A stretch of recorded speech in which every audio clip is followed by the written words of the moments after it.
ตีมึงอะ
chất y tốt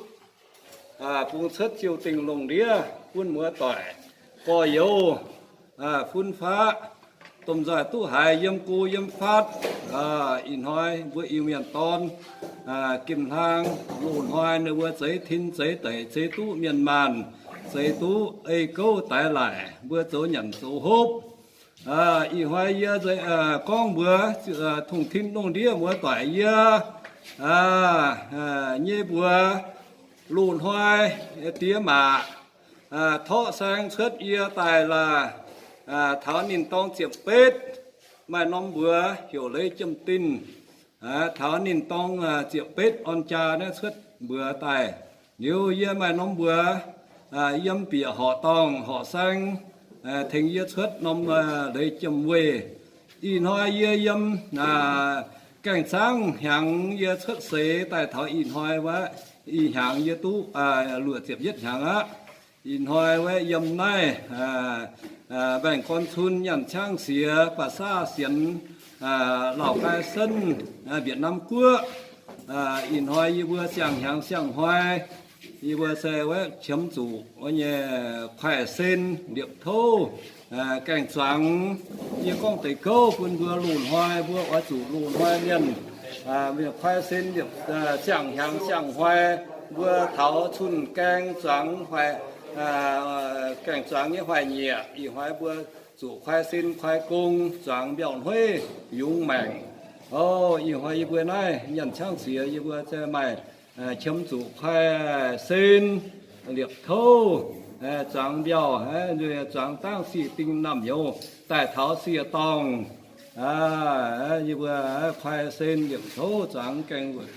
sáng phun dùng nằm nhau xây phun chưa đồ màn toản ngỗng gạt ghé vươn ghé bảng phơi quế bảng on giờ sẽ bảo tiêu nói vươn nhẹ khoai kim cảnh sáng dung vươn mà yếm cô yếm phát tôm dài thành yếm hoàng tài lồng túc chủ với tôm dài lồng chủ hà non tôm với thành yếm quay quảng qua mới lồng túc chủ vừa tôm dài lồng như chia giống bên màng như chỉ có con dùng nhiều phun mưa tỏi vừa tôm dài yếm cô yếm phát chiều tình lùng đĩa tôm dài thành yếm hoàng vừa hoàng dùng hoàng chia ồ thằng này yếm bảo dùng á xiên sao ấy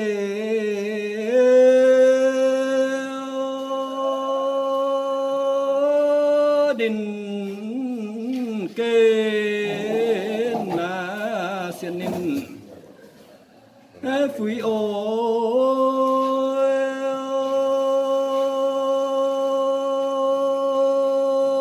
xiên nín xiên phủi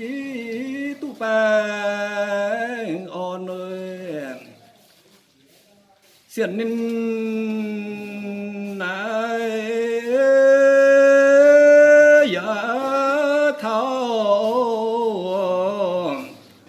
cảnh sáng nhất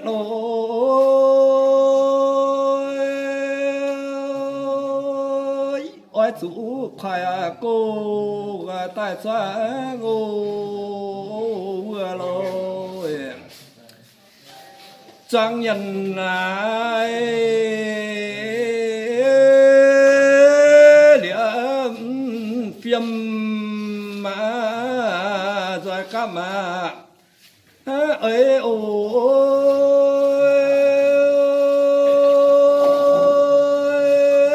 rồi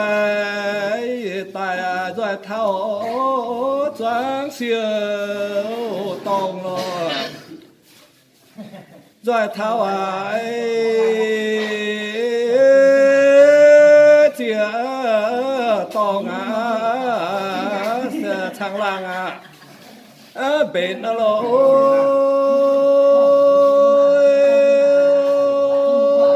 khoai xin điệp thâu choáng xuân càng xuân quê chỉ nhốn sang lùa nhất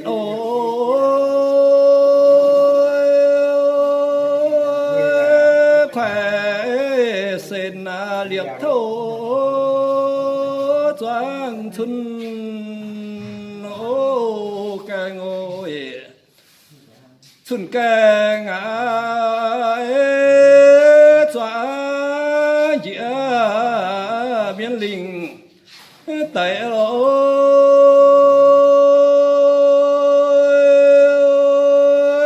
siêu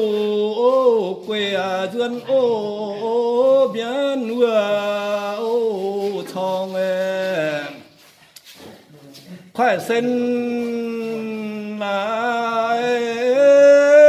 dỗ mai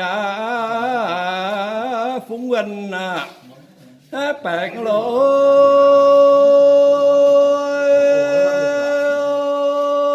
thủy gần phúng bạc xếp tôm chiều chết rồi bết nán phúng chỗ nhẹ lối ghé sinh lâu tao quang kín ô thun nè khoai sen dỗ mai chiều dẫn ôi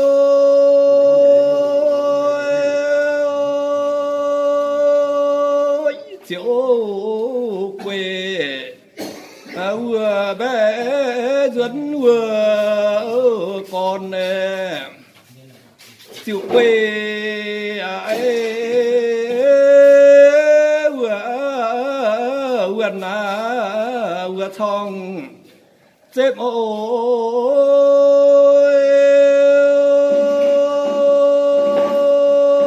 dung nằm dung nhau mãn xin ô nín chiều ấy giữa lưu chiều xoay dẫn ôi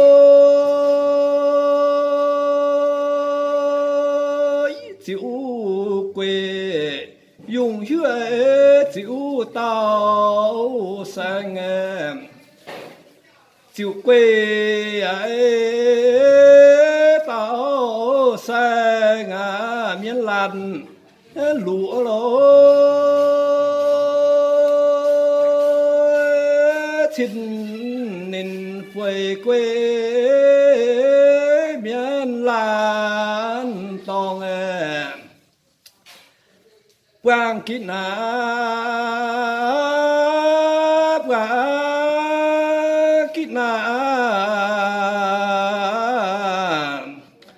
trong xuân ấy cho ôi có nhân có chế có cha toàn lo nhân tình ấy quang xin nên phúi ôi chúa đồ màn toé tu bài ô on